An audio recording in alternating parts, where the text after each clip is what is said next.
లతో సహా ఇంత క్రూరమైన క్రిమినల్స్ వీళ్ళ చేతికి అధికారం వస్తే అధికారాన్ని దుర్వినియోగం చేసి అమాయక ప్రజలను కూడా చంపించేసే వీళ్ళు ఈ రోజున రాష్ట్రంలో జరుగుతున్న ఎక్కడ ఏ మూలన ఏది జరిగినా దాన్ని తెలుగుదేశం పార్టీకి అంటగట్టే ప్రయత్నం, తెలుగుదేశం పార్టీ పరువు ప్రతిష్టలని భంగం కలిగించే ప్రయత్నం చేస్తున్నారు. దయచేసి ఆంధ్రప్రదేశ్ ప్రజలందరికీ చేతులు జోడించి నేను రిక్వెస్ట్ చేస్తున్నానండి, వీళ్ళ తప్పుడు ప్రచారంలో పడద్దు. వాళ్ళ తప్పుడు ప్రచారాన్ని నమ్మి ఈ రాష్ట్రంలో చంద్రబాబు నాయుడు గారు సమాధి చేసిన ఈ భూతాలన్నింటినీ బయటికి మళ్ళీ రానివ్వద్దు. ఆ భూతాలను అక్కడే నాశనం చేయడం ద్వారా ఈ రాష్ట్రానికి మంచి భవిష్యత్తు ఉంటుంది. చంద్రబాబు నాయుడు గారు, లోకేష్ గారు వాళ్ళు నిరంతరం అభివృద్ధి వైపు వాళ్ళ పైన సాగిస్తున్నారు తప్ప ఎక్కడ కక్ష సాధింపులకి లేకపోతే ప్రతీకార దాడులకి వాళ్ళు ప్రోత్సహించట్లే. అలా ప్రోత్సహించేలా ఉంటే ఇదే తెలుగుదేశం పార్టీ మీద దాడి చేసిన ఏ ఒక్కడు ఈ రోజున ప్రాణాలతో భూమి మీద ఉండడు. తల్లి లాంటి మా భువనేశ్వరమ్మని ఎవరైతే అవమానించారో వాడెవ్వడో కూడా ఈ రోజున ఊపిరి పీల్చడం.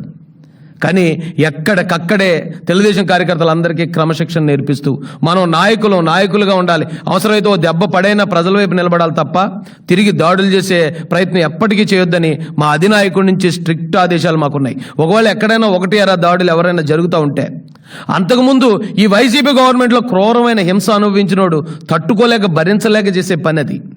దాన్ని తీసుకొచ్చి తెలుగుదేశం పార్టీకి నారా చంద్రబాబు నాయుడు గారికి అంటగట్టే ప్రయత్నాన్ని ఇప్పటికన్నా ఆ సిగ్గులేని ఆ భూతాలు తెలుసుకోవాలని, వాళ్ళకి ఎంత చెప్పినా వాళ్ళకి ఎలాగ సిగ్గు ఉండదు కాబట్టి వాళ్ళు తెలుసుకునే ప్రయత్నం చేయరు కాబట్టి ప్రజలే దీన్ని అర్థం చేసుకోవాల్సిందిగా వీళ్ళ తప్పుడు ప్రచారాల నుంచి ఈ రాష్ట్రాన్ని కాపాడి మన రాష్ట్రాన్ని మన భావి భారత పౌరుల భవిష్యత్తును కాపాడుకోవాల్సిన అవసరం కూడా మనకే ఉందని తెలియజేస్తూ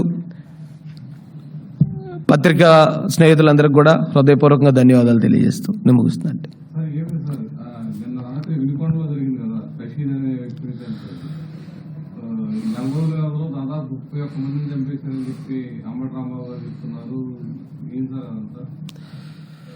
నేను ఆల్రెడీ ఇది స్టార్ట్ అయినప్పుడు చెప్పాను సార్, ఎక్కడన్నా ఒకవేళ ప్రతీకార దాడులు అనేవి అవి రాజకీయ ప్రతీకార దాడులు కాదండి.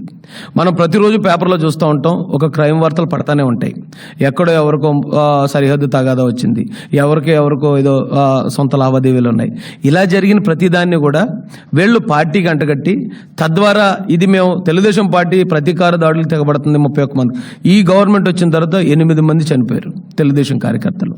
అది పక్కాగా వైసీపీ కార్యకర్తల చేతిలో హత్య గావించబడ్డారు. దాన్ని తప్పుదోవ పట్టించడం కోసం, లేదా ఇప్పుడు రీసెంట్గా విజయసాయిరెడ్డి గర్భాధానం కార్యక్రమం ఒకటి జరుగుతుంది, ఆ గర్భాధానం అనే దాన్ని వాళ్ళ టాపిక్ డైవర్ట్ చేయడం కోసం ఇలాంటి తప్పుడు ప్రచారాలు చేస్తున్నారు సార్.